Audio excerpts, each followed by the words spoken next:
ताई, आज आपण पंचायत समिती कार्यालयाला कुलूप ठोकले, काय कारण होते? कारण हेच आहे की आज मी घरकुलच्या संदर्भात किंवा पंचायत समितीच्या जेवढ्याही व्यक्तिगत लाभाच्या योजना आहेत त्या संदर्भात बैठकीचं आयोजन केलेलं होतं. कारण की गेल्या अनेक दिवसापासून सर्वसामान्य जनतेच्या माझ्याकडे तक्रार येत होत्या की त्यांना डावललं जात आहे, त्यांना त्यांच्या योजनेचा लाभ दिला जात नाही, तिथे पैसे घेऊन सगळीकडे कामं होतात. म्हणून आज मी पाहणीसुद्धा करायला गेली आणि त्याच अनुषंगाने आज आढावा बैठक पण ठेवलेली होती. पण जी जाऊन मी परिस्थिती बघितली तर इतकी खराब परिस्थिती तिथे बघायला मला मिळाली. जर माझ्यासारखीला जर अशा पद्धतीने उत्तरं तिथल्या BDO आणि तिथल्या कर्मचाऱ्यांकडनं जर मिळत असेल, त्याच्यावरूनच मी अंदाज लावला की सर्वसामान्य जनतेचे ते काय हाल असतील. तिथे ग्रामसेवकही होते, सरपंचही होते.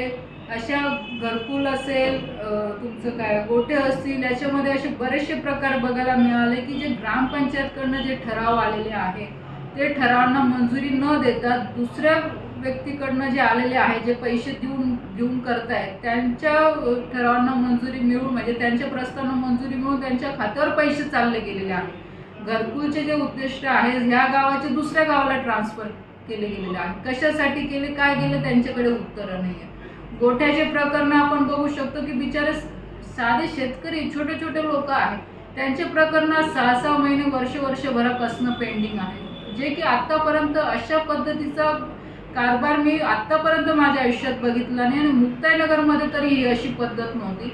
आज सर्व पक्षातले लोक ह्याच BDO मॅडमला वैतागलेले आहेत आणि माझं असं म्हणणं नाही की तुम्ही स्पेसिफिक एक पक्षाचं काम, सर्वसामान्य जनतेचं काम झालं पाहिजे. जो खरोखर गरजू आहे त्यांना न्याय मिळाला पाहिजे.